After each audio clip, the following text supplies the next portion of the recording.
Okay, let's jump right into this explainer. For the longest time, the global consensus has basically been to view China as this unshakable monolithic powerhouse, right?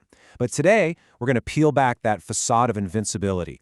We're looking at the reality of a highly complex autocracy that is walking a very dangerous and honestly an increasingly unstable tightrope.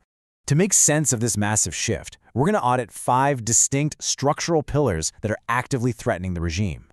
We'll cover the new social contract, the dictator trap, a broken economic engine, youth defiance, and finally, the ultimate hinge, Taiwan. So let's kick things off with Section 1, From Wealth to Promises. We really have to start with the fundamental shift in China's social contract.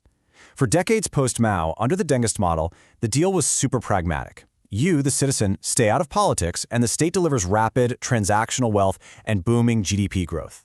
But as that growth naturally slowed down, Xi Jinping had to shift the regime's legitimacy.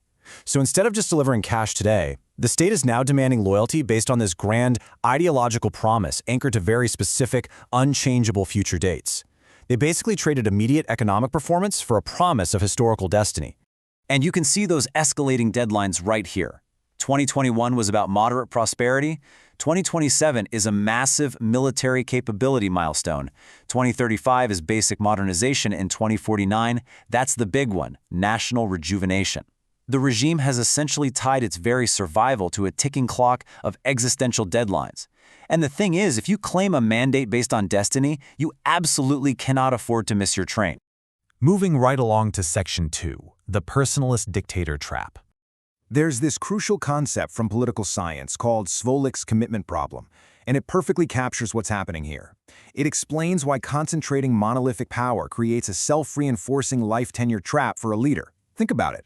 If you've spent 10 years purging rivals and dismantling competing factions through massive anti-corruption campaigns, you can't just casually retire to the countryside. You have zero guarantee that a successor won't turn around and prosecute you just to consolidate their own power. So, holding on to power indefinitely, it isn't just about pure ambition anymore, it literally becomes a survival mechanism.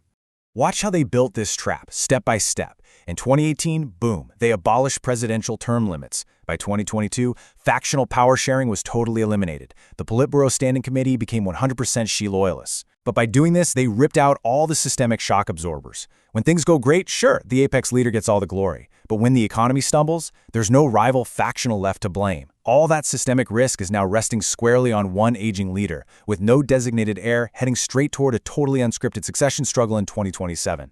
And honestly, we're already seeing the paranoia this creates. Just look at the military purges between 2023 and 2025.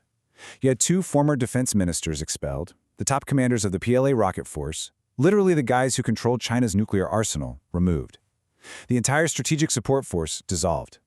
These are unprecedented purges, and they're targeting top commanders who were promoted directly under Xi. It really reveals this severe internal insecurity and fragility right at the heart of the military high command. That brings us to Section 3, the broken economic engine.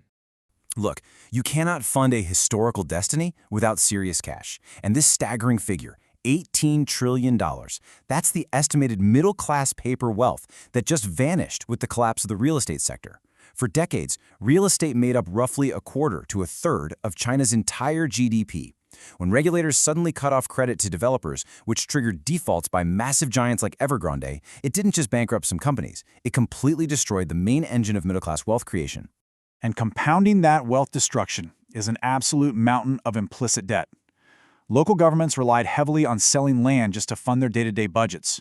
With the real estate market crashing, those revenues evaporated overnight. That left a 60 to 70 trillion yuan debt overhang. It's paralyzed local governments so badly that civil servant salaries are being delayed, forcing Beijing into a desperate 10 trillion yuan debt swap late in 2024 just to stop the bleeding. So, to replace real estate, the state is frantically pivoting to what they call new quality productive forces. AI, quantum computing, you name it.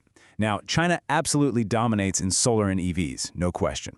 But these semiconductor choke points, they're a massive problem. They're locked out of ASML's extreme ultraviolet lithography machines.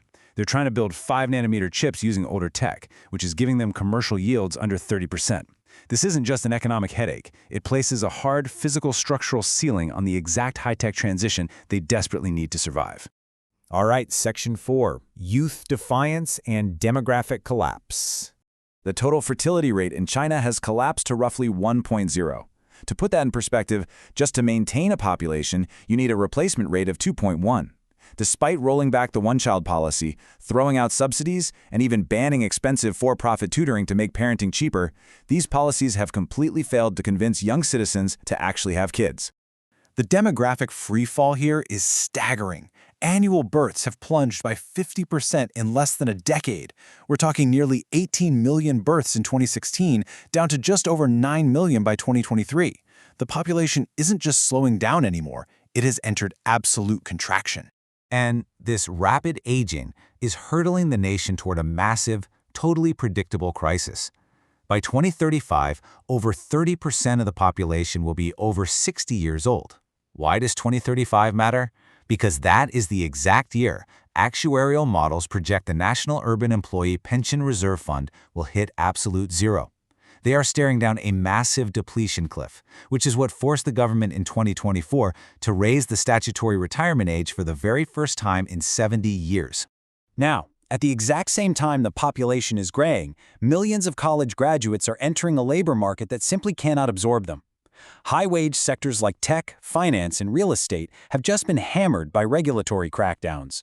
This drove official youth unemployment to a staggering peak of 21.3% in the summer of 2023. So how do young people respond to all of this?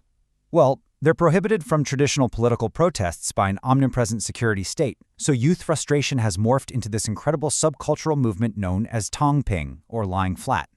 It's a conscious, deliberate refusal to participate in the rat race. They refuse to overwork, they refuse to take on crushing mortgages, to marry, or even just to consume. It is, essentially, an uncoordinated, silent economic strike against the state's demands. And perhaps nothing captures this vibe better than this quote. This visceral sentiment went viral during the brutal 2022 Shanghai COVID lockdowns. A young man was pushing back against police who were threatening his family's future, and he just plainly said, "We are the last generation, thank you." Wow, it delivers such an emotional punch, right? It demonstrates this existential refusal to just blindly reproduce human capital for state goals. Turns out, you can police behavior, but you really cannot mandate optimism. Which leads us to our final pillar, Section 5, Taiwan and the ultimate hinge. There is a devastating gap between Beijing's unyielding ideological imperatives and its actual military realities. The party has explicitly stated that unification is a non-negotiable prerequisite for their 2049 goal of national rejuvenation, and they've mandated the military must have the capability to take Taiwan by 2027. But look at the wargaming realities. Simulations by CSIS show that an invasion would face severe amphibious lift constraints, and in most scenarios, China fails to capture the island while losing roughly 138 major warships in a matter of weeks. And the fallout goes way beyond sunken ships. An attack would trigger an estimated $10 trillion global economic shock. We are talking about the complete halt of TSMC's advanced semiconductor production, which literally runs the modern world. A likely maritime blockade at the Strait of Malacca, instantly cutting off 80% of China's oil imports. And the G7, instantly freezing China's $3.2 trillion in foreign exchange reserves. That level of economic contagion would completely shatter the material basis of the Communist Party's rule. So the regime has effectively trapped itself in an all-or-nothing scenario. It's a brutal binary dilemma. If Beijing attacks Taiwan and fails, or just ends up in a crippling economic stalemate, the resulting collapse destroys the party. But if Beijing does nothing while Taiwan drifts further away, Xi's foundational promise of historical destiny is broken from within, destroying the very justification for his absolute power. Both action and inaction pose fatal risks to regime legitimacy. Which brings us to the ultimate question. The Chinese state has dismantled its institutional safety nets and tied its absolute authority to a series of rigid, unchangeable centenary deadlines. But with a broken economic engine, a shrinking population, and severe technological limits, if a regime ties its very survival to an impossible promise, what happens when time finally runs out? As that clock ticks closer to 2027 and 2049, this is the reality the world must prepare to face.